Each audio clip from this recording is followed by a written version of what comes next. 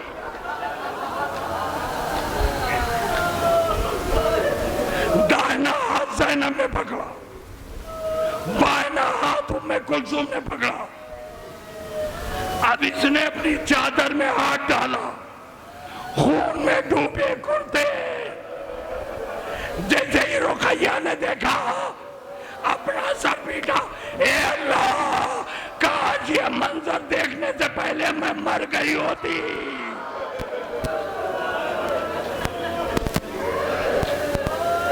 آل محمد میں کورام, واہ مسلمہ. ماں نے لرزتے ہاتھوں سے دونوں کرتے لیے, لا کے سینے خانہ میں ویسے رکھا جیسے جنازے رکھے جاتے. کرتے زمین پر رکھنے کے بعد رقیہ نے آواز دی, بیویو آؤ مجھے میرے بچوں کا پرسہ دو.